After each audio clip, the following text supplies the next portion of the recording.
जब राम और रावण का युद्ध हो रहा था तो सुनो, मेघनाथ ने शक्ति चलाई और नाग पास में भगवान को, राम को, लक्ष्मण को बांध दिया। किसने बांध दिया? नाग पास में। नाग पास में नागों से लपेटवा दिया। नाग पास में राम लक्ष्मण को बांध दिया मेघनाथ ने। बोलो हां। अब राम लक्ष्मण क्या हो गए? बेहोश। युद्ध हो गया विराम। अब तो राम लक्ष्मण ही, अब सांप ऐसे डसे और ऐसे लिपटे कि हनुमान जी की ताकत काम ना आई, किसी की ताकत काम ना आई। तब किसे बुलाया? तब हनुमान जी गए गरुण जी। हे गरुण जी जल्दी चलो चलो चलो चलो चलो। गरुण जी बोले क्या हुआ? अरे बोले हमारे भगवान पे संकट। गरुण जी हंसे, हा हा, भगवान पे भी संकट आ सकता है? भगवान तो सबके संकट दूर करते हैं। गरुण जी आए, गरुण जी ने ओ नागों को नोचा। गरुण जी और नाग की बड़ी दुश्मनी है, तो गरुण जी ने नागों को खा लिया। अब सारे नाग भाग गए छोड़ छोड़ के। अब सारा जहर भी उतर गया। राम लक्ष्मण बैठ गए। अब चलो राम लक्ष्मण तो बैठ गए, गरुण जी ने उन्हें बचा भी लिया। पर गरुण जी जब गए तब गरुण जी को लगा, हे भगवान, ये राम लक्ष्मण थोड़ी भगवान हैं, इन्हें तो हमने बचाया, इनके प्राण तो हमने बचाए, हम ना होते तो ये तो मर जाते। ये किस बात के भगवान?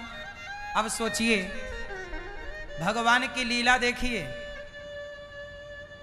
अब गरुण जी बड़े परेशान, क्या करें क्या करें।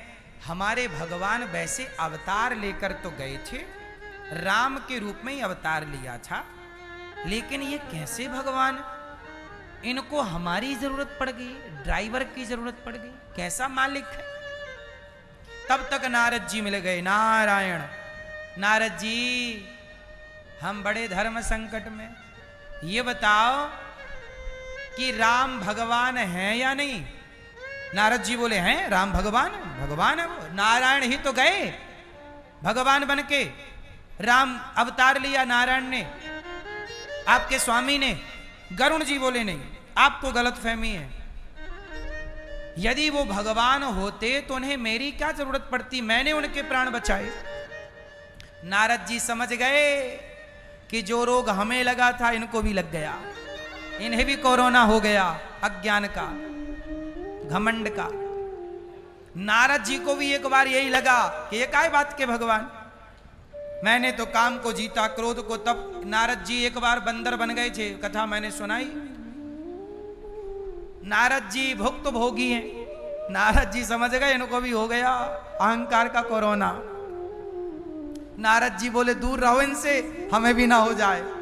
नारद जी बोले सुनो, ऐसा है कि आप ब्रह्मा जी से बात करो इस विषय में, ब्रह्मा जी को ज्यादा पता है कि ये राम भगवान है कि नहीं। लो भैया,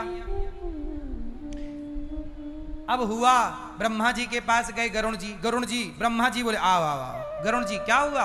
प्रभु थोड़ा डाउट है। डाउट क्या? बोले ये राम भगवान है या नहीं? ब्रह्मा जी बोले, समझ गए, मन मन में राम को प्रणाम किया, हे प्रभु आज एक और कोरोना बैक्टीरिया मिल गया, अभिमान का कोरोना घूम रहा है, बच के रहो। ब्रह्मा जी ने दूर से विदा किया, गरुण जी आप जाइए। कहां जाइए? बोले शंकर जी के पास जाइए। शंकर जी दिन भर राम राम जपते हैं, वही बताएंगे, उनसे बढ़िया कोई नहीं बता सकता। शंकर जी के पास गए गरुण जी। अब गरुण जी जब शंकर जी के पास गए तो शंकर जी से कहा, हे शंकर जी मेरा एक संदेह दूर कीजिए। क्या संदेह? बोले राम भगवान है कि नहीं? यदि भगवान है तो वो नाग पास में कैसे बंध सकते हैं? उनके प्राणों पर संकट कैसे आ सकता है? मैंने उनको बचाया, मैं नहीं बचाता तो वो मर जाते। शंकर जी समझ गए कि इनको भी रोग लग गया। शंकर जी बोले सुनो गरुण जी, राम के बारे में मैं भी नहीं बता सकता, अब नारद जी नहीं बता सकते, ब्रह्मा नहीं बता सकते, शंकर जी नहीं बता सकते, कौन बताएगा फिर? बोलो जाओ, काकभूषुंड जी बताएंगे। कौन बताएगा? बोले कौआ। कौआ? सोचिए, पक्षियों के राजा हैं गरुण जी, पक्षियों के राजा गरुण जी, और पक्षियों में सबसे नीच पक्षी है कौआ। तो एक राजा पक्षी को नीच कोटि के जो कौआ को सबसे नीच नहीं बोला जाता। कौआ बैठे काव काव, लोग भगा देते हैं। बोले कौआ? बोले वो सामान्य कौआ नहीं है, काकभूषुंड जी नीलगिरी पर्वत पर रहते हैं, जाओ। काकभूषुंड जी के पास गए। काकभूषुंड जी ने पूरा रामचरित्र जब विस्तार से गाया और बताया कि मैं, काकभूषुंड जी बोले कि मैं भी एक बार रामलला का दर्शन करने गया तो मुझे भी संदेह हुआ कि ये तो धूल पर खेल रहे हैं। राम जी बचपन में कैसी लीला करते हैं, परछाई, जैसे धूप पड़ती तो अपनी परछाई नहीं दिखती, तो परछाई देख के राम जी डर जाते, मैया वो देखो कौन है। परछाई कभी पकड़ने दौड़ते, कभी डर जाते। तो काकभूषुंड जी को भी गलतफहमी हो गई कि ये किस बात के भगवान, ये तो परछाई से डर रहे हैं।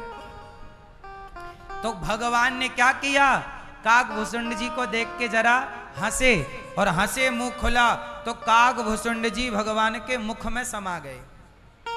और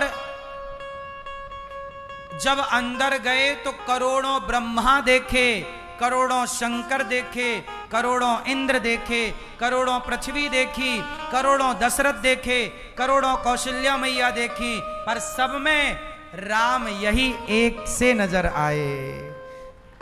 भगवान को नजर आए, भगवान को देखा। काकभूषुंड जी समझ गए कि ये भगवान की लीला है।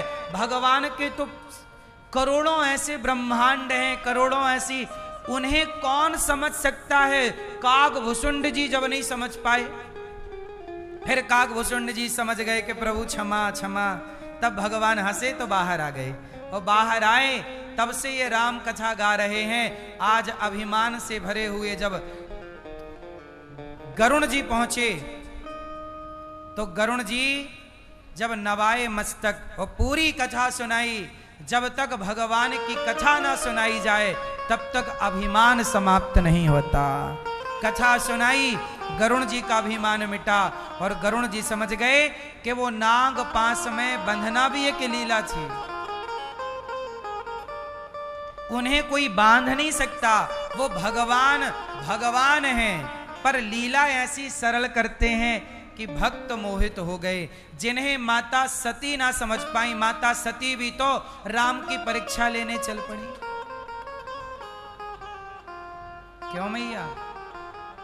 शंकर जी की पत्नी माता सती राम की परीक्षा लेने गई कि नहीं? सीता बन करके राम जी ने पहचान लिया, फेल हो गई परीक्षा में। हर जगह सीता राम नजर आए। शंकर जी ने कहा हो गई परीक्षा? बोले कोई परीक्षा नहीं ली। शंकर जी ने त्याग दिया माता सती को। बाद में बिना बुलाए पिता के घर गईं, जलकर भस्म हो गईं, और भस्म हुई तो शंकर जी माता सती का शरीर लेके भागे। जलता भगवान नारायण ने सती के शरीर को काट दिया चक्र से। जहां जहां उनका शरीर गिरा एक एक शक्ति पीठ बन गई। बाद में वही सती पार्वती बनी और शिव पार्वती का विवाह हुआ, जहां भगवान कैलाश में बैठे मां पार्वती के संग। सोचिए, जिस परमात्मा को ब्रह्मा ना जान पाए, जिसको देवर्षि नारद ना समझ पाए, गरुण जी ना समझ पाए, काकभूषुंड जी ना समझ पाए, उस परमात्मा को आप और हम कितना जान पाएंगे? कितनी अक्कल है।